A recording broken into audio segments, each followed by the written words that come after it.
A chilling wind swept through the ancient stones of Eldoria, carrying with it the scent of burning wood and forgotten dreams. The year was etched in sorrow, a time when the very air seemed to hold its breath in anticipation of inevitable doom. In the heart of this land, a tale was being woven, not by the gentle hands of fate, but by the cruel threads of ambition and despair. It was the story of a kingdom veiled in opulence, yet festering with unseen decay, where gilded cages held hearts captive and whispered secrets turned to daggers in the night. This saga, steeped in the crimson hues of tragedy, would recount the harrowing journey of a princess, born into a legacy of splendor, yet destined to walk into a fire of her own unwitting creation. Before the shadows consumed Eldoria, King Thuron ascended to the throne, his reign heralded by trumpets and the hopeful cheers of a populace eager for prosperity. He was a man forged in the crucible of war, his eyes reflecting the cold glint of steel and an unyielding will.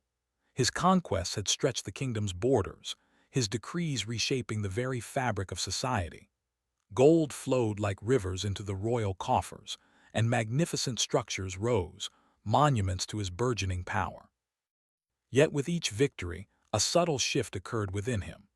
The pursuit of greatness morphed into an insatiable hunger, a ravenous beast that gnawed at his soul, slowly eroding the just ruler he once was, leaving behind a husk driven by an unquenchable thirst for more. From the sun-drenched lands of Lysandra came Queen Isolde, a woman of ethereal beauty and quiet grace, brought to Eldoria as a strategic alliance, a pawn in the grand Game of Thrones. Her arrival was celebrated with lavish feasts and declarations of enduring peace, yet beneath the shimmering silks and joyful melodies lay a burgeoning sense of unease. She walked into the cold, imposing palace, a vibrant flower transplanted into barren soil, her gentle spirit ill-suited for the harsh realities of Thuron's court.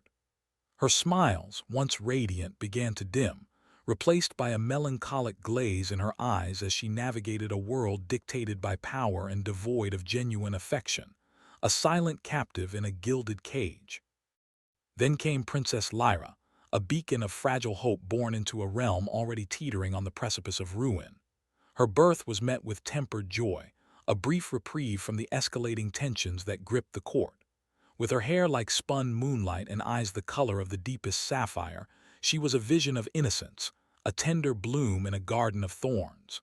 The king, for a fleeting moment, seemed softened by her presence, a rare warmth gracing his stern features. The queen found solace in her daughter's laughter, a fleeting escape from the suffocating loneliness that had become her constant companion. But even in her infancy, Lyra's destiny was intertwined with the creeping shadows of the palace, a fate already being woven by unseen, malevolent hands. Even as the kingdom thrived outwardly, an insidious darkness began to seep into the very foundations of the palace. Whispers slithered through the labyrinthine corridors, tales of discontent and veiled threats.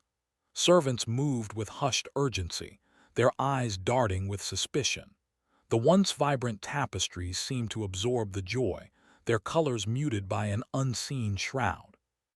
Behind locked doors, hushed conversations turned into heated arguments, the king's advisors growing increasingly wary of his increasingly erratic decisions. The queen, acutely sensitive to these shifts, found her nights plagued by restless anxiety, the air in her chambers growing heavy with an unspoken dread, a premonition of the horrors yet to unfold. King Thuron's ambition knew no bounds, a relentless tide that threatened to drown all who stood in its path.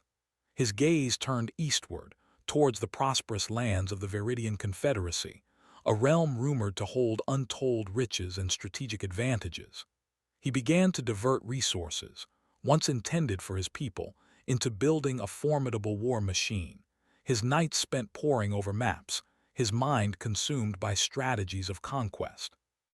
The pleas of his advisors for caution fell on deaf ears, replaced by the steely resolve of a monarch blinded by avarice.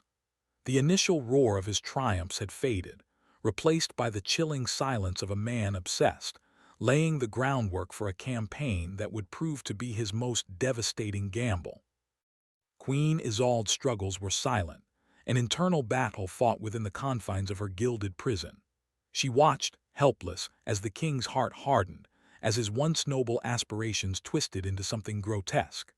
Her gentle attempts to counsel him were met with cold indifference, her concerns dismissed as feminine weakness. The laughter that once filled her chambers was replaced by a profound quiet, broken only by the rustle of her silk gowns as she paced, a phantom of her former self. Her beauty, once a source of admiration, became a mask behind which she hid a soul slowly suffocating under the weight of her husband's tyrannical rule and the crumbling integrity of her adopted home. Princess Lyra, growing into a delicate young woman, was shielded from the harshest realities of court life, yet could not escape the pervasive gloom that clung to the palace like a shroud.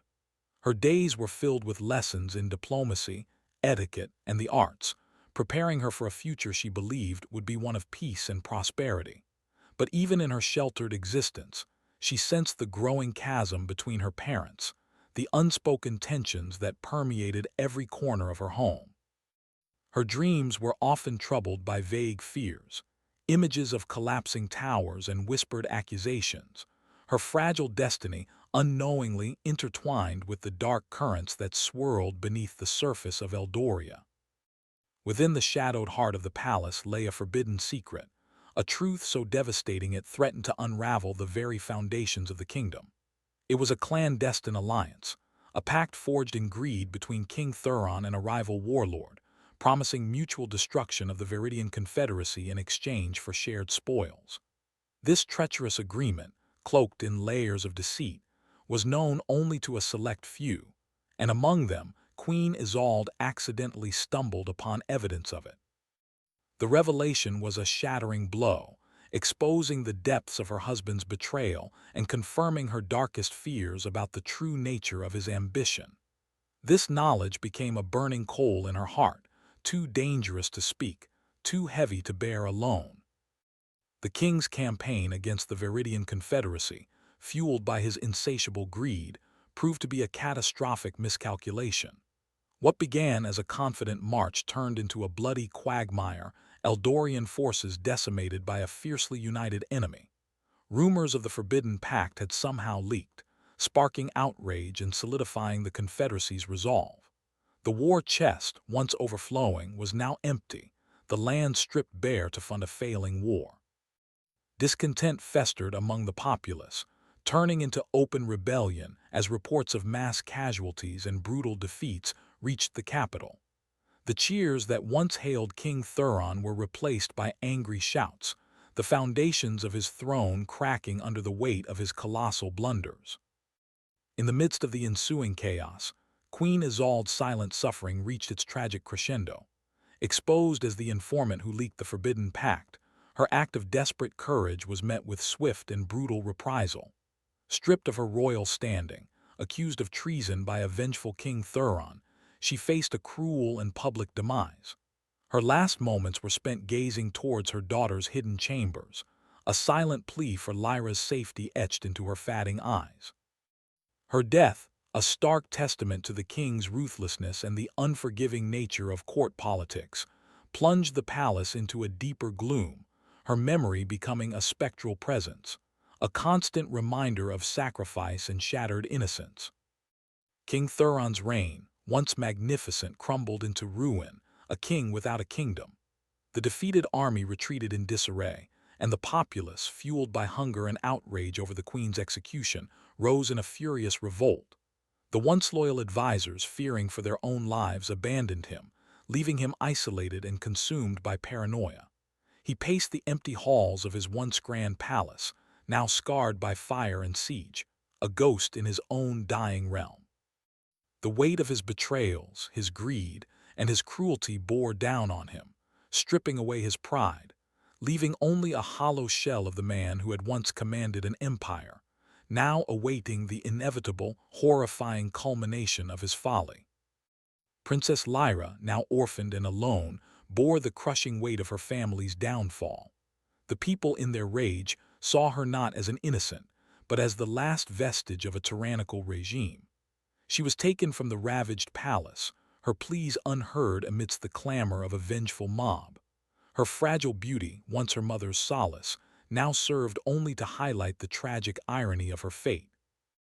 With her home burning behind her and the echoes of her parents' bitter end still ringing in her ears, the young princess, dressed in her tattered royal gown, was led to a pyre in the city square. The flames, meant to cleanse the land of its royal stain, rose to meet her, a final, horrifying embrace for the princess who walked into fire, a sacrifice to a kingdom consumed by its own dark history. The embers of the pyre glowed long into the night, casting an ominous pall over Eldoria. The royal line was extinguished, the palace a smoldering ruin, its walls whispering tales of past grandeur and ultimate destruction. The victorious rebels, now facing the daunting task of rebuilding, found their triumph hollowed by the lingering stench of betrayal and sorrow. The once proud kingdom, reborn from the ashes of tyranny, carried the scars of its violent transformation. The echoes of King Thuron's ambition, Queen Isolde's sacrifice, and Princess Lyra's tragic end permeated the very soil, a haunting reminder that even the most glittering thrones can be built upon foundations of sand, destined to crumble and consume all within their reach. The sun rose over a changed Eldoria, yet the shadows of its past remained, etched into the collective memory. The story of the princess who walked into fire became a somber legend, whispered from generation to generation, a cautionary tale of unchecked power and the devastating consequences of human flaws. It served as a stark reminder that even in the most majestic of settings, the seeds of tragedy can take root and flourish, leading to an inevitable, sorrowful end.